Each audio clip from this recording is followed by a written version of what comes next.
Welcome to Harlow on Healthcare. I'm David Harlow, and I invite you to join me by my virtual hearth as I sit down with healthcare leaders to discuss building the future of healthcare. Today, my guest is Kristen Valdes, who is the CEO and founder of b.well Connected Health. Welcome, Kristen, and thank you for joining us. Thank you so much for having me today. So let's hear a little bit about b.well and your journey to founding a company. How did that happen to occur? Yeah, so it happened a little bit organically from personal experiences. I've had the great pleasure of being a healthcare executive for the last 20 years, working everywhere from the Centers for Medicare and Medicaid Services to smaller startup companies like XL Health that developed some of the first ever Medicare Advantage plans. And then most recently was an executive at United Healthcare before leaving to launch b.well. During the time that I was building XL Health and working at United Healthcare, my own child became sick. And here I was, this healthcare industry expert, helping to set policy on behalf of the largest payer in this country. And I could not navigate the healthcare delivery system for my own daughter. I was the mom that was a little bit crazy, knew too much about healthcare, trying to find something wrong with what was a perfectly healthy child by all standards. But my daughter was sick, and I knew she was sick. And she had a lot of unique and different things that I'd never seen or heard of in a child before.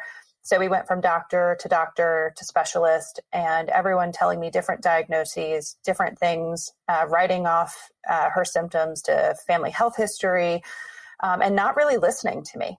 And then she nearly died from a drug to disease contraindication for a disease that I could not get anyone to take seriously, but ironically had just been diagnosed with from a lab perspective.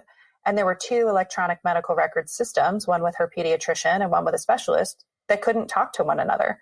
And so she was delivered a medication for a routine sinus infection that nearly took her life. And at that point, I said, enough is enough. We need to empower consumers. We need to truly put them at the center of their healthcare. We need to give them enough information to advocate for themselves and their loved ones. So I launched b.well.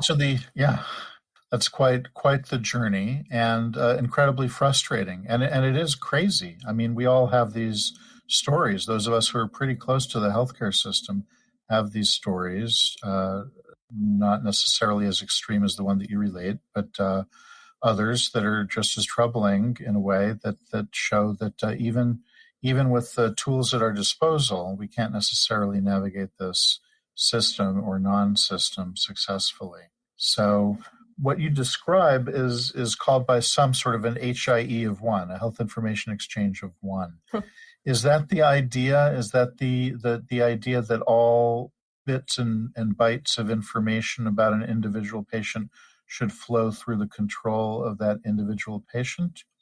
Is that really at the core of what you're talking about? And sort of what grows out of that beyond just the control of the data? So the data is really table stakes from this point forward. And the reason that I say that is because as consumers, we are embedded in a digital landscape. Everything that we interact with has an app or an experience. Personalization is everything. So I took the knowledge of what I went through with my daughter, Bailey, and also the knowledge of what we were dealing with trying to drive population health into really the population of the country in order to get more proactivity and to get folks aligned to evidence-based medicine and ultimately to have better health outcomes and at a reduced cost. And I took those two things and I married them together and said, what if every consumer had a personal launching off point to their health experience that started with the foundation of their own data, a true 360-degree view of all of their health information, not just from their providers and their electronic medical records, but also from their payers, their wearables, their sensors, their labs, most importantly, their preferences, how they want to consume healthcare. And imagine a world where we can use that data to serve up personalized education and match them to services. So we're not just telling people what they need to do, but we're actually connecting them to the easy button to get it done. but it was relevant to the consumer because it was using their own data to talk to them as an individual, or what we call the health circle, which is to get information to the person who it matters most to. In most families today, there's one healthcare CEO who makes decisions on behalf of the entire family, the person who makes the appointments. So oftentimes, and I think where healthcare kind of got it wrong for a while, is we were constantly hitting the patient, telling them what they needed to do and picking up the phone and bombarding them, when the reality is that wasn't necessarily the person who was going to get the action done. So we wanted to imagine a world where we could be data-driven, we could move from legacy, outdated and stale data, which healthcare really transacts in today, to something that was more real-time and streamed, controlled by the consumer, but that actually drove an outcome. So your description of how you got this rolling, asking the what if question, reminds me of a few years back hearing from Susanna Fox, who was Chief Digital Officer at HHS at one point, the what if healthcare question. That was sort of her Susanna's amazing. question. Yeah, she is. So the what if healthcare, like what if healthcare looked like this? What if healthcare looked like that? Yeah. And that's a terrific starting point to begin with. And I guess the question is, at this point, how far do you think you've gotten? Do we see an enablement of patients or healthcare CEOs, of the family healthcare CEO, so to speak? Where are we on this continuum? Are enough systems speaking to each other, or at least speaking to the patient in a way where we can collect that data? Well, I think that's what's so exciting is, 2020 is going to be a remarkable, rememberable year for so many reasons, and many of them not positive. Not all good. Most, in fact. But what 2020 did was move healthcare forward by light years. There have been a lot of regulatory enhancements and changes, many of which, Susanna and others have advocated for a long period of time. And new federal legislation came out under the names of the information blocking and interoperability rules. And they're landmark pieces of legislation with bipartisan support that basically take the premise of consumers having the right to access their own data, which was created under the 21st Century Cures Act, and propelled them forward to a penalty. Because as you know, technology has not really been the problem in healthcare. It has been more of the business models and the fact that data has been siloed and fractured across the entire landscape. And these new rules make the what if scenario, make it possible to do today. And I'm excited to say that we can and are doing all of those things that I talked about. And it's because consumers can now designate any trusted third-party application of their choosing, i.e. a b.well or one of many other great applications in the market, and they can entrust us to invoke something called their HIPAA patient right of access, where we can now operate on their behalf, connect into their data on both the payer and the provider side of things, pull that data into the application, and if we are not able to gain access, then those providers and payers will be penalized. And they are very stiff penalties. And further, that those legislation, for the first time ever, actually indicated what standard from a technology perspective needed to be used. And they standardized around something called an API, or an application programming interface. And more importantly, the industry then rallied together and said, okay, we're going to create these APIs, but we want one standard. And so they've adopted Smart on FHIR, and FHIR being the fast healthcare interoperability resource. Right. So data can now finally flow freely. And so 2020 has opened up healthcare into all new possibilities and innovation that just weren't possible before. Right. It is certainly an exciting time. And the kick in the pants forward through these regulations will be extremely helpful. Also, as we are speaking, we have now a set of draft regulations issued under the HIPAA privacy rule, a set of amendments that would take things a step further on the right to access front. And that is designed or intended to promote care coordination and care management, as you've been discussing. So there are a lot of things coming into play, and hopefully they will all work together in an appropriate way in order to enable some of the tools that you're talking about. Yeah, that's certainly the intent, and all with the push to get to value-based care. to move away from this fee-for-service model that really rewards more transactions and at higher cost and moves towards true population health and value-based care models. So I think we'll see that there will be more regulatory changes, and you'll see that they all have the intent and spirit of moving the industry towards that value-based model. So let's talk a little bit more about that. So in order to really enable a value-based model, we really need to see not just the healthcare system transactions in a patient's life, but something beyond that. Is there room in this model to bring in data from all of the sensors, all of the apps, all of the activity trackers that we like, all of the sleep trackers that we use? Or is that just information overload for the healthcare professional? One, yes, we ingest hundreds of sensors and wearables today, everything from Apple's Health Kit to an Oura Ring to a blood pressure cuff. One thing we know is that sensors are becoming more and more common, and that smart devices are trying to get at the core of America's health problems. We saw Apple with AFib. We know that there are patents out there for Samsung working on things like blood pressure. You're seeing Amazon and their new wearables get into emotion and behavioral health, and everybody focusing on sleep, right? And so sensors are going to become more and more commonplace with our data. The goal is to get consumers to control that data, to look at, interpret, understand that data, and realize how their lifestyle and behavior choices impact important things like sleep and stress and their heart functions, and not necessarily connect that data directly to a physician. Because if you look at the amount of data that comes off of those sensors hourly, not just daily, physicians simply don't have the ability to take all of their patient populations and monitor that data and then determine when is it appropriate for me to bring someone in. The goal is really to take that first step of empowering the consumer to understand their own data and then share it with their physician during the time of their consults or their visits. Physicians just simply don't have the ability or the tools to analytically take in all that data and create the interpretation. Although I think we will head down that path more so in the coming years. If you're just tuning in, this is Harlow on Healthcare, coming to you on Healthcare Now Radio. I'm David Harlow, and my guest today is Kristen Valdes, founder and CEO of b.well Connected Health. Kristen, so the deluge of data that we're trying to protect clinicians from is maybe something that we could turn into information or insight with the right filter or the right AI applied to it. Is that sort of on the near-term horizon from your perspective? Absolutely. There are certainly a lot of great companies working on that.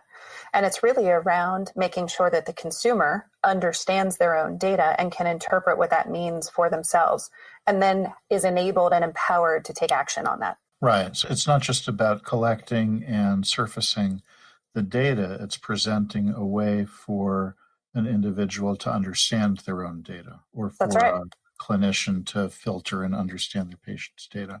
But on the consumer front, on the patient front, what are you doing, or what do you see in the marketplace around that last step? So you've described the technical underpinnings for the collection of the data and bringing it all into a single platform. The question then becomes, for a typical patient, what do I do with all this data? How does this help me? What do I take away from this? Absolutely. So what are we doing for that layer? Yeah, absolutely. So from a consumer perspective, and that's why I said having access to the data is really table stakes if you're going to be in digital healthcare, because data allows for personalization. And personalization is what drives meaningful engagement. And personalization has just not been achievable in the past. Consumers are flooded with information around, you need to sleep more, you need to eat less, you need to walk more, and you need to exercise more, and you should be gluten-free, soy-free, fat-free, any kind of free that you can be. So it's information overload. It's not relevant to an individual. And so with the ability to collect that data, we can now personalize communications to a user. I say to people all the time, we don't come out of the womb with a book that says, hey, when you're 50, it's time for you to get a colorectal cancer screening. But if you have a family history, then you may want to get in earlier and talk to a doctor about whether you should be screened around the age of 25 or 30. consumers simply don't know. We wait until we're sick, we present into the healthcare delivery system, and then they say, hey, did you know you're 2 years overdue for your mammogram? We need that proactivity if we're going to get gaps in care closed more frequently, and if we're going to help consumers to avoid those preventable chronic diseases that are killing our country. It'd be great for them to see and understand their own lab trends, not just a point in time, but see whether they're headed in the right direction or the wrong direction, and then connect them into seeking care. So at b.well, we take that data, we create a personalized guided health journey that is aligned to evidence-based medicine to be proactive in communicating with someone that there is education and an action that they need to take. Because we integrate with the electronic medical record systems, we can also pull in care plans that have been built on behalf of their providers. And then we take that next best step of connecting them to a solution. So as you know, there's 500,000 digital health applications that exist in the cloud. But as consumers in America, we don't shop for healthcare services. We don't use that 20 minutes of free time Googling the internet to say, hey, I wonder if I become a caregiver if there's an app out there that can help me, right? That's not what we're thinking about until we get sick or until something happens to us. We're not often thinking, I wonder if there's a solution. So b.well has developed a marketplace of solutions that can be matched to an individual. And what's more important is that preferentially, we understand that consumers are different. Some people prefer in-person appointments with the same doctor all the time. Other people prefer a doctor who can see me today and can do it virtually. And now we've got this rise of digital therapeutics, which can actually support specific conditions the 99% of the time that people are not in the doctor's office. So we also need to take in those preferences and likelihoods and match individuals to a combination of in-person, virtual, and digital care designed to fit into their lives the way that consumers will meaningfully engage with them. And so at b.well, we create that whole end-to-end experience with that singular launching off point for consumers to access healthcare. And we do it in a way that provides a new front end. And let's face it, healthcare needs a new front end from a consumer perspective. Can't argue with that. So where is your front end? Where is your front door? How do people find out about b.well?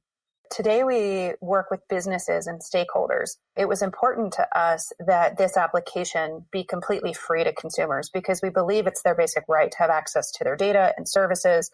And so we work with, whether it's self-funded employers, insurance companies, we work with health systems, integrated health delivery networks, and retail pharmacies. And that enables us to white brand our solution so that healthcare stakeholders can provide that new experience and tie in their own programs and benefits to users, and it be at no charge to the end user. Oftentimes, we're referred to as a digital front door. And so users can find out about us on the internet. They can talk to their employer or their provider about adopting b.well.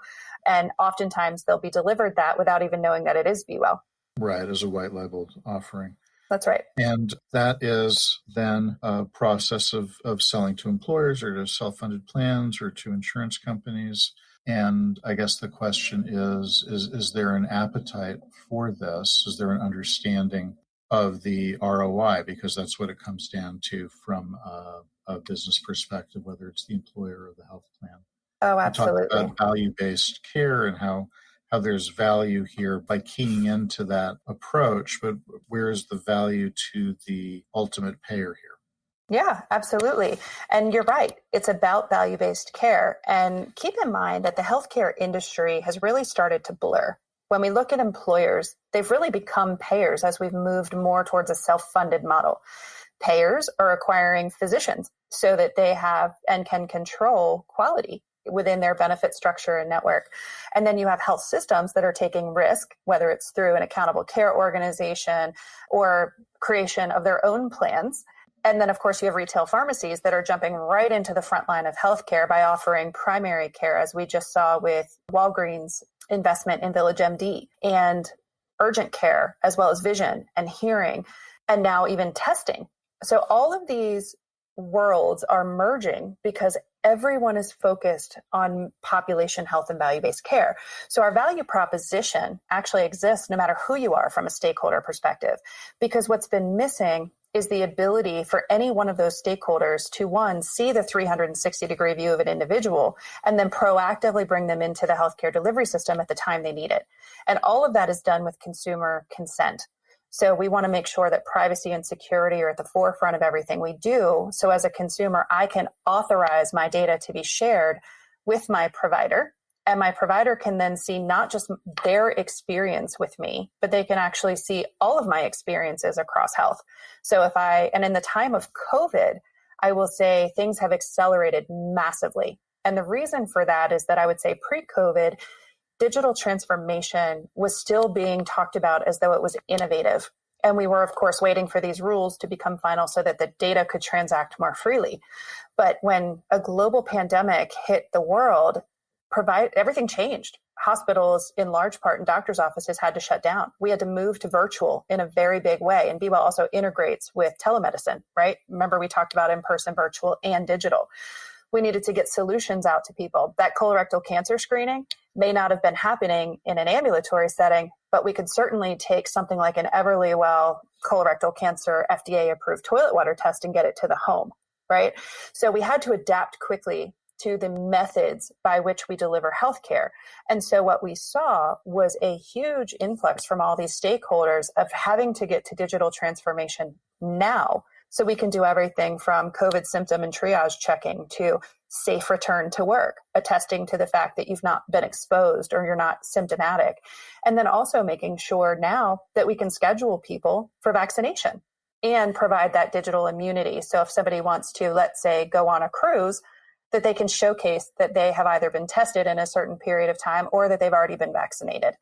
And so I think we're going to continue to see shifts like that. But our legacy infrastructure in healthcare, our EMRs, our claims adjudication engines, they weren't designed for dynamic user workflows to be configured quickly. And that's where the b.well infrastructure that layers on top of those things and integrates with them can be helpful. Sure. So you identified a couple of interesting use cases, and I'm wondering if you could say a little bit more about one or two others that might come to mind. And also, I'm curious if you could share with us some information about how widely used is your solution and where might we expect to encounter it in our lives.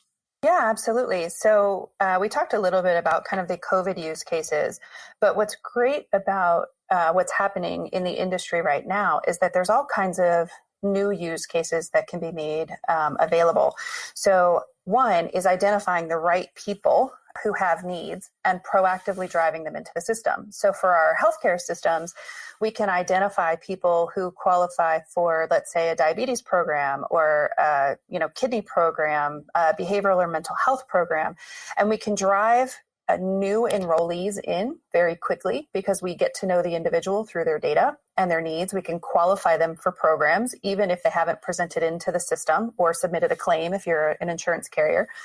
And then we can auto enroll them into those programs and again, engage them meaningfully through one location. So as the consumer journey changes over time, we can bring forth new and different programs. You may start as a young, healthy, invincible who needs to focus on prevention, in which case we can bring you the evidence-based guidelines around immunization and testings. And then maybe you want to start a family, and so we can bring you through maternity with maternity solutions. As you age, you may have acute issues or chronic conditions that come up, and we can enroll you in those programs. And then you may become a caregiver, taking care of mom or dad, or you might be mom or dad in need of caregiving. And so again, connection of that whole family lifespan is very important. Now, when we think about the innovation in the market, we're moving also towards new and different innovations that haven't been made available. We've actually been working with the Karen Alliance on a new data stream that just went through HL7 balloting, which we're excited about, called Real-Time Pharmacy Benefit Check. So another great use case we just demonstrated is involving participatory medicine. So when I'm at the doctor's office and they're saying, hey, I'm going to prescribe you this medication, I can quickly, through my b.well application, put in that medication and see in real time whether or not there are alternative medications in the same class that might be more affordable for me. I can also see which pharmacies may have different cost variances, and if there's manufacturer discount coupons that are available to me, so I can also help tell that doctor where to fill my medication. And so when you think about that use case, because we can connect to a family's entire data, we can proactively send a notification to the phone that says, hey, did you know you can save $50 this month by switching your family's medications from, let's say, a CVS to a Walgreens? Would you like me to transfer your scripts now? Because there are open APIs that pharmacies have to transfer scripts in. So we're moving the needle on consumer journey in a way that when information flows, we can do all the complex matching of data behind the scenes and create a nice, easy button for consumers on the front end that's proactive. So folks can find us. We're in all states. We have users across all states. We're currently contracted to cover just over 3 million lives. So we're growing very quickly. And we do work today with employers, health plans, and health systems, and now retail pharmacies as well. Great. So, Kristen, to wrap things up today, I'll ask you my final question, which is, if you were to wake up tomorrow and find yourself 5 years in the future, what's one thing in healthcare that you would hope or expect to find has changed drastically? I think healthcare is going to get a lot more individualized. In 5 years, I think we'll see the consumer controlling and moving their data across the healthcare system, sharing it freely with whom they want to share it with. And I believe as a result of that, that we're going to see new and different structures around insurance. I think we're going to write more specific plans that actually are tailored to a user's needs, which overall will bring costs down. And I think we're going to see a lot more loyalty to certain physician groups or integrated health delivery networks, because they're going to be incentivized to take really good care of us under a value-based model. So I think personalization and individualization are going to be a theme that we're going to see the industry running towards over the next 5 years. It is an interesting time and will continue to be for the foreseeable future. It's exciting for sure. Thank you very much for taking the time. I appreciate it. Thanks so much for having me. You have been listening to Harlow on Healthcare. Join us at healthcarenowradio.com. Let's continue the conversation on building the future of healthcare together at #HarlowOnHC. I'm David Harlow, keeping the fire going and holding a seat open for you. Until next time.